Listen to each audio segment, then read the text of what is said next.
மா வா வெற்றி, இந்தா உனக்காக தான் இந்த பால் பாயசம். என்னம்மா அது பால் பாயாசம் செஞ்சிருக்கீங்க? நான் இந்த எலெக்ஷன்ல ஜெயிக்கணுங்கிறதுக்காக ஓடி ஆடி உழைச்சுக்கிட்டு இருக்கேன். உனக்காக ஸ்வீட் ஏதாவது கொடுக்கணும்னு அம்மா நினைச்சேன். அதான் பாயசம். இந்தா இந்தா சாப்பிடு. வெற்றி வெற்றி வெற்றி, ஒரு நிமிஷம் நானே உனக்கு ஊட்டி விடுறேன்.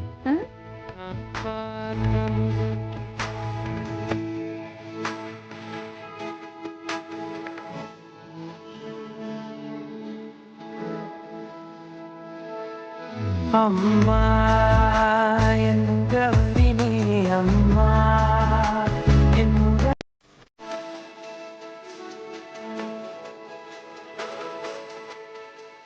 அம்மாக்கும் பையனுக்கும் பாசமழை பொங்கி வழியுது. அதாம்மா எனக்கும் புரியல. இவங்க 2 பேரும் இவ்வளவு பாசமா இருக்கிறது நமக்கு நல்லது இல்லையேம்மா. இப்ப என்ன செய்ய போற? என்கிட்ட ஒரு பிளான் இருக்குமா, அதை தான் நான் செய்ய போறேன்.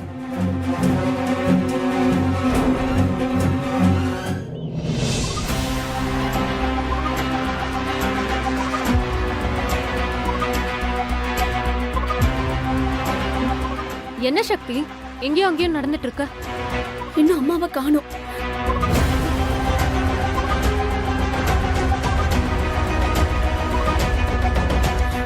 இதோ அம்மா,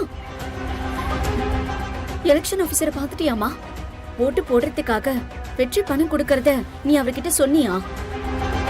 அவர் தடுத்து நிப்பாட்டுவார்னு உன்கிட்ட சொன்னாரா? மனுவை கொடுத்துட்டு போங்க, நான் விசாரிக்கிறேன்னு சொன்னாருமா. நாளைக்கு நேரம் ஓட்டு போடுறதுக்குள்ள ஆரம்பிச்சிருவாங்களே, அதுக்குள்ள இவர் விசாரிச்சு நடவடிக்கை எடுத்துருவாரா? அதை எப்படி எடுப்பாரு? இவரை நடவடிக்கை எடுக்கிறதுக்குள்ள எலெக்ஷனே நடந்து முடிஞ்சிருமே. பணத்தை கொடுத்து எல்லாரையும் விலைக்கு வாங்கிட்டாங்க. இவங்கள மீறி இந்த தேர்தல்ல அம்மா ஜெயிக்கணும். அதுக்கு ஏதாவது வழி இருக்கான்னு நம்ம யோசிக்கணும்.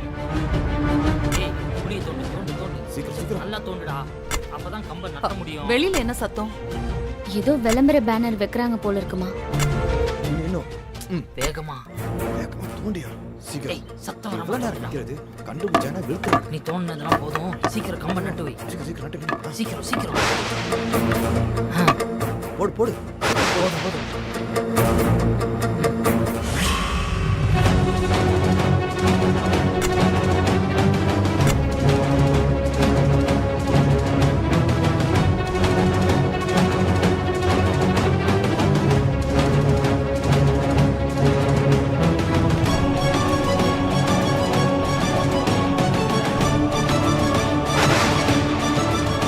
டேய், பேனரை வச்சாச்சு, போட்டோ எடுக்கிறோம், அண்ணனுக்கு அனுப்புறோம். ஓகே, சூப்பர்ரா. சீக்கிரம் அனுப்புவோம். இப்படி எடுக்காதடா, இப்படி எடு. என்ன சக்தி, யாருமா அது? அம்மா, அது ஒண்ணும் விளம்பர பேனர் இல்ல. ரங்கநாயகி அத்தைக்கு ஓட்டு போடுங்கன்னு பேனர் வச்சிருக்காங்கம்மா. நீங்களே வெளியில வந்து பாருங்க.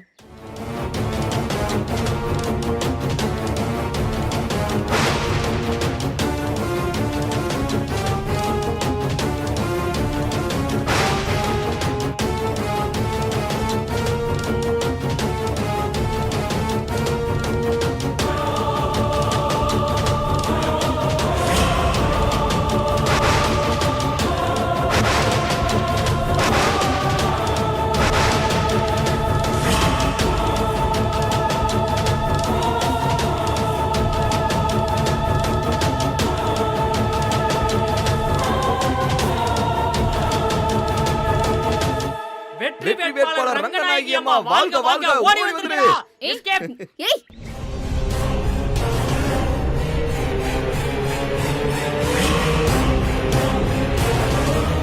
ரங்கநாயகிக்கு ஓட்டு போடுங்கன்னு சொல்ற பேனரை நம்ம வீட்டுக்கு முன்னாடி ஏன் வச்சிருக்காங்க? நம்மள வெறுப்பேத்துறதுக்கு தாமா.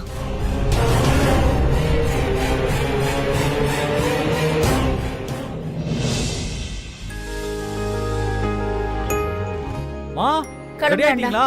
பிரசாரத்துக்கு போலாமா? வந்துட்டேன் வெற்றி, வந்துட்டேன். வாங்க. சரிம்மா, போலாமா? யோ வாங்க வாங்க. சீக்கிரம் வாங்க. அம்மா, உங்களை தேடி தான் வந்திருக்காங்க. வணக்கம்மா. வணக்கம். சொல்லுங்க, என்ன விஷயமா வந்திருக்கீங்க? எங்க பகுதியில ரோடு வசதியே இல்லம்மா. அதை நீங்கள் தாம்மா போட்டு கொடுக்கணும். ஓ மனு கொண்டாந்துருக்கம்மா. கொடுங்க. கொடுங்க. அம்மா எங்க ஏரியா சின்ன பசங்களுக்கு விளையாடுறதுக்கு கிரவுண்ட் இல்ல, நீங்க தான் ஏற்பாடு பண்ணி தரணும். உங்க கோரிக்கை எல்லாம் எனக்கு புரியுது.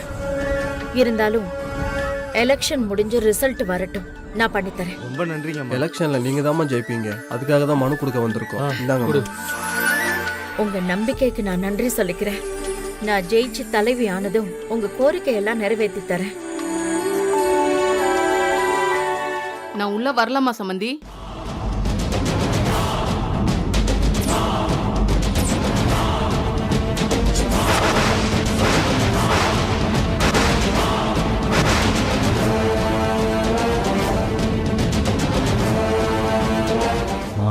ஊர் மக்கள்லாம் இருக்காங்க, இவங்க முன்னாடி கோவத்தை காட்டாம உள்ள கூப்பிடுங்க.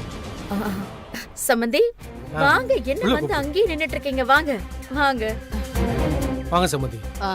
நீங்க வீடு தேடி வருவீங்கன்னு நான் கொஞ்சம் கூட எதிர்பார்க்கல. சொல்லுங்க சம்பந்தி, என்ன விஷயமா வந்திருக்கீங்க? சம்பந்தி, இந்த ஊர் பூரா விசாரிச்சு பார்த்தேன்.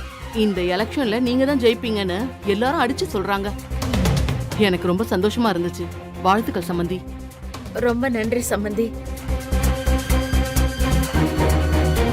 சம்பந்தி, எனக்கு ஒரு கோரிக்கை இருக்கு. அத உங்ககிட்ட கேட்கலான்னு தான் வந்தேன்.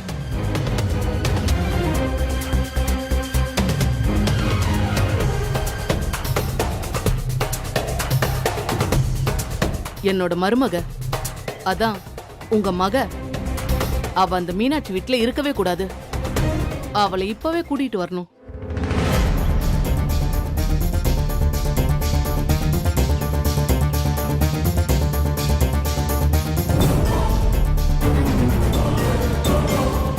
பிரச்சாரம் பண்ணும்போது உங்க கண்ணு முன்னாடியே இத பத்தி கேவலமா பேசினாங்கன்னு கேள்விப்பட்டேன். அது மட்டும் இல்ல சம்பந்தி, அந்த மாதிரி பேச்சுக்கெல்லாம் நம்ம இடம் கொடுக்க கூடாது சம்பந்தி. அதனால நம்ம 2 பேரும் போய் சரண்யாவையும் நம்ம பேரனையும் அழைச்சிட்டு வந்துடலாம்.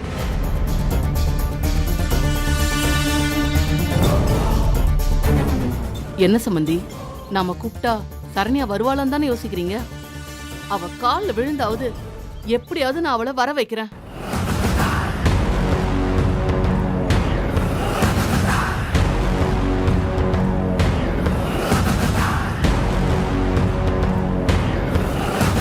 என்ன சம்பந்தி, என் பேச்ச நம்ப முடியலையா? என்ன பண்றது, இதுக்கு முன்னாடி நான் ரொம்ப கோபக்காரியாவும் சண்டைக்காரியாவும்ல இருந்துட்டேன். அதான் திடுத்துப்புன்னு நான் வந்து இப்படி பேசுறத உங்களால நம்ப முடியல. ஆனா ஒன்னு சொல்றேன் சம்பந்தி, என் மனசுலயும் பாசம் இருக்கு. என் பேரனை பார்த்து கொஞ்சணும்னு ஆசை இருக்கு. அவனை எங்க வீட்டுக்கு கூட்டிட்டு போய் வச்சுக்கணும்னு என் மனசுக்குள்ள ஒரு துடிப்பு இருக்கு சம்பந்தி. அத நீங்க புரிஞ்சுப்பீங்கன்னு நான் நினைக்கிறேன் சம்பந்தி.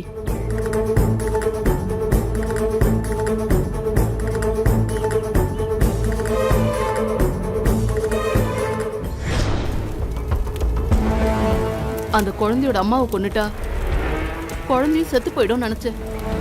ஆனா அவளை கொல்ல முடியல. இப்ப என்ன பண்றது? வேற ஏதாவது பரிகாரம் இருக்குதா? பரிகாரம் தான் இல்லைன்னு சொன்னேம்மா, மறந்துட்டீங்களா? அந்த குழந்தை சாகணும், இல்லைன்னா நீ சாகணும். இதுதான் விதி. இதை நீ மாத்த நினைக்காத. கம்சனோட ஜாதகம் தெரியுமா? அவன் யாரால செத்தான்னு தெரியுமா? அந்த கம்சனுக்கு ஏற்பட்ட நிலைமை தான் உனக்கும் ஏற்பட போகுது. சரண்யாவுக்கு பிறந்த குழந்தையால உன் உயிர் போக போகுது.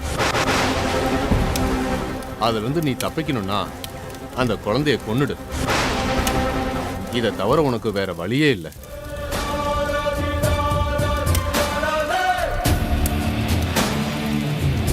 அந்த குழந்தைய நான் கண்ணால கூட பார்க்கல. அது பக்கத்துல போக கூட என் மருமக விட மாட்டேங்கிறா. சண்டை போட்டு என்ன விரட்டி விடுறா. நீ போய் அவ கால்ல விழு, அவ நம்புற மாதிரி நடி. அப்பதான் அந்த குழந்தைய உன்னால கொல்ல முடியும். புரியுதா?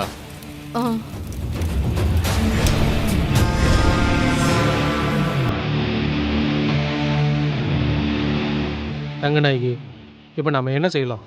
பிரச்சாரத்துக்கு போகலாமா, இல்லை சரண்யாவை கூப்பிட போகலாமா? சரண்யாவை கூப்பிட போனா மறுபடியும் அவன் நம்மளை அவமானப்படுத்தி தான் பேசுவான். அதையெல்லாம் கேட்டுட்டு நிக்கலாம்னு சொல்றீங்களா? சம்மந்தி, நீங்க எதுவும் பேச வேண்டாம். நான் சரண்யாட்ட பேசுறேன். தயவு செஞ்சு நீங்க என் கூட மட்டும் வந்தா போதும். இல்ல சம்பந்தி, என்ன மன்னிச்சிடுங்க. மீனாட்சி வீட்டுல காலடி எடுத்து வைக்கிறதுக்கு கூட எனக்கு இஷ்டம் இல்ல. என்ன வற்புறுத்தாதீங்க சம்பந்தி. அத்தை, என்னது அப்படி சொல்றீங்க? இது எலெக்ஷன் நேரம் வேற. இந்த டைம்ல சரண்யாவும் குழந்தையும் உங்க கூட இருந்தா அது உங்களுக்கு தான் பிளஸ் பாயிண்ட். உங்க பேர குழந்தைய கூட்டிட்டு சரண்யாவும் நீங்களும் நடந்து வரத இந்த ஊர்க்காரங்க பார்த்தாங்கன்னா மீனாட்சியால பிரிஞ்சு போன அம்மாவும் மகளும் ஒண்ணு சேர்ந்துட்டாங்கன்னு சந்தோஷப்படுவாங்க அத்தை. இந்த சந்தோஷத்திலேயே நாளைக்கு எல்லா ஓட்டும் உங்களுக்கு தான் அத்தை போடுவாங்க.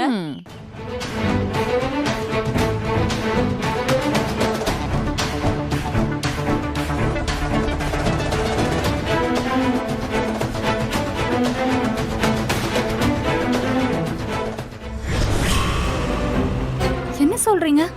சரண்யாவோட குழந்தையால உங்க உயிருக்கு ஆபத்தா? உங்களுக்கு முதல்ல யார் சொன்னா இப்படி? ஜோசியர் தான் சொன்னாரு. சரண்யாக்கு புள்ள பிறந்த நேரம் சரியில்லை, அது என் உயிரை வாங்க தான் பிறந்திருக்குன்னு சொன்னாரு. அதனாலதான் அன்னைக்கு ஃபங்க்ஷன்ல சரண்யா விஷம் வச்சு கொல்ல ஆள் அனுப்பிச்சேன்.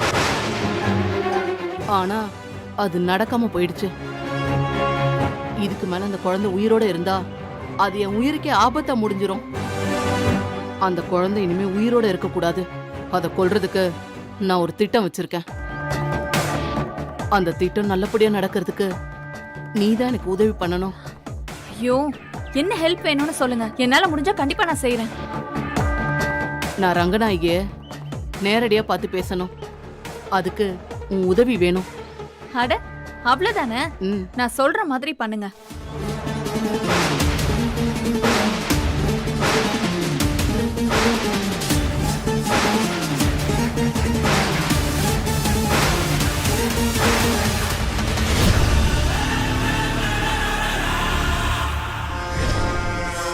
பூஜா, அத்தை, சொல்லுங்க அத்தை. நீ சொன்னதை பத்தி நானும் யோசிச்சேன். ஆனா மீனாட்சி வீட்டுல மரியாதை கிடைக்காம போயிடுமோன்னு என் உள் மனசு சொல்லிட்டே இருக்கு. அதுவும் இல்லாம குழந்தைய கொடுக்க மாட்டேன், சரண்யாவை அனுப்ப மாட்டேன்னு எல்லாம் மீனாட்சி சொல்லிட்டா நான் என்ன பண்றது? அவகிட்ட போய் சண்டையெல்லாம் போட்டுட்டு இருக்க முடியுமா? அத்தை, நான் மட்டும் போனா தானே இப்படி எல்லாம் நடக்கும்னு யோசிச்சுட்டு இருக்கீங்க. நம்ம கூட வேணா ஊர்க்காரங்களெல்லாம் கூட்டிட்டு போவோம். அப்ப அந்த மீனாட்சியால ஒன்னும் பேச முடியாதுல்ல. ஆமா சம்பந்தி, ஊர்க்காரங்க எல்லாரையும் சாட்சியா வச்சுக்கிட்டு குழந்தைய கூடன்னு மீனாட்சி கிட்ட கேட்போம். அதுக்கு எப்படி மீனாட்சி மறுப்பு சொல்லுவா? நாளைக்கு எலெக்ஷனை வச்சுக்கிட்டு குழந்தைய அனுப்ப முடியாது, சரண்யாவையும் அனுப்ப முடியாதுன்னு அவ சொல்ல மாட்டா. அதையும் மீறி சொன்னானா நான் வேணா அவ காலில் விழுந்து கேட்கிறேன் சம்பந்தி.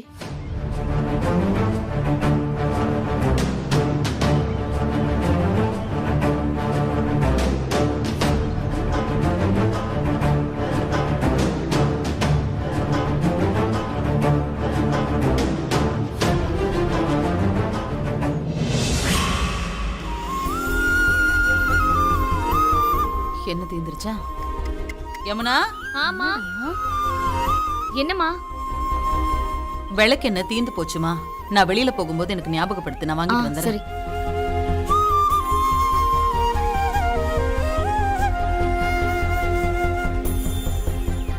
யார் வீட்ல? யாரு?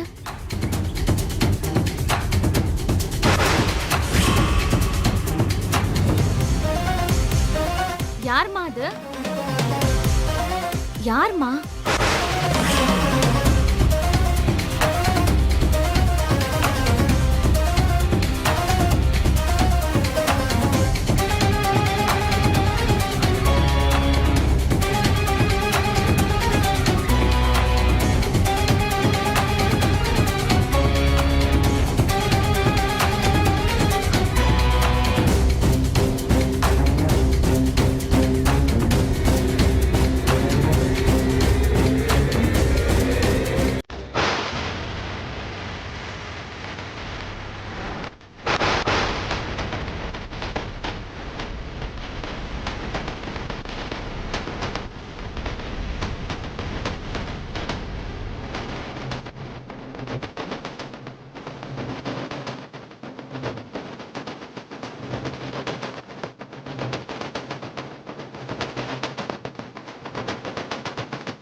நானும் எவ்வளவு நேரம் இப்படி வெயிலே நிக்கிறது.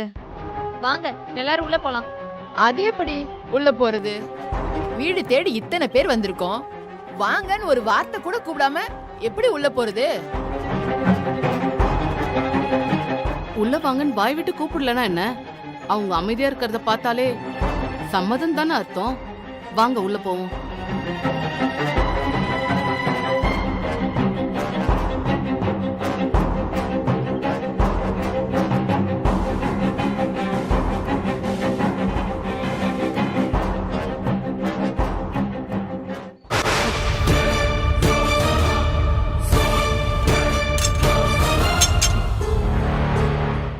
தட்டெல்லாம் இப்படி வைங்க.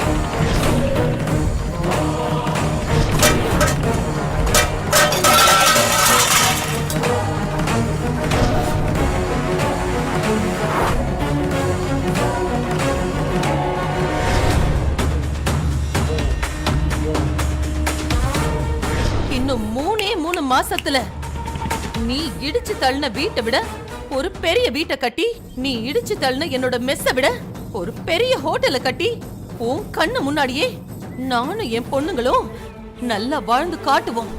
இது இந்த மீனாட்சியோட சபதம்.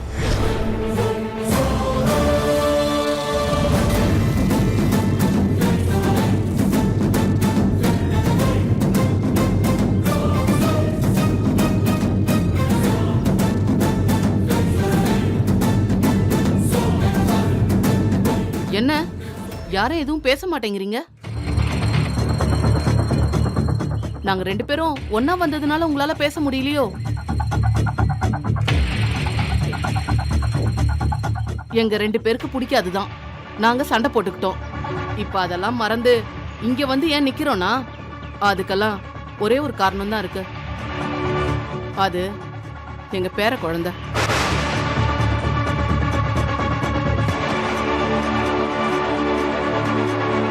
என் மருமகளையும் பேர குழந்தையும் கூட்டிட்டு போறதுக்காக தான் நாங்க இங்க வந்திருக்கோம்.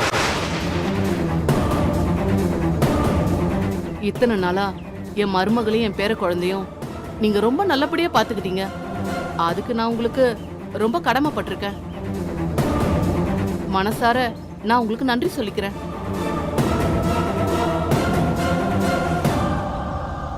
என் மருமகளையும் பேர குழந்தையும் என் கூட தயவு செஞ்சு அனுப்பி வைக்கிறீங்களா?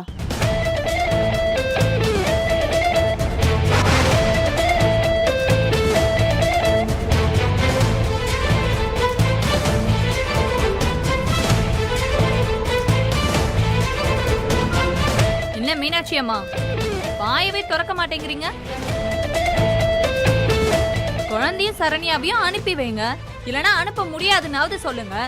அப்படி எதையுமே சொல்லாம இப்படி சைலண்டாவே நின்னுட்டு இருந்தா என்ன அர்த்தம்? அதை எப்படி அனுப்ப முடியாதுன்னு சொல்லுவாங்க? அப்படி சொல்றதுக்கு அவங்களுக்கு என்ன உரிமை இருக்கு?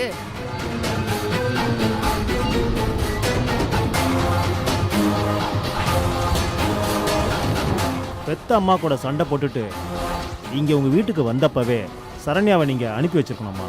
அப்போ பண்ணாமல் விட்டுட்டீங்க, இப்போவாவது அனுப்பி விடுங்கம்மா.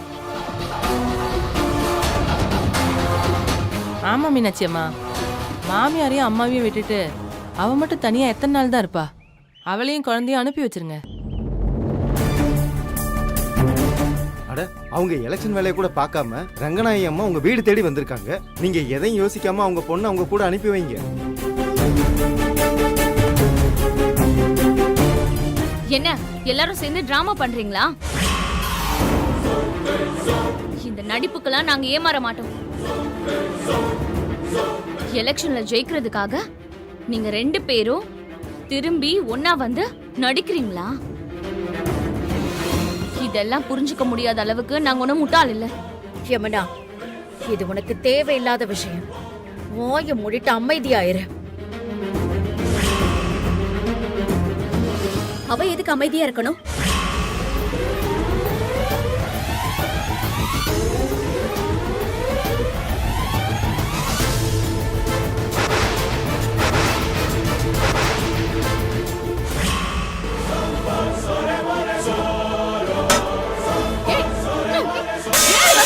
சரண்யா என்ன பண்ற?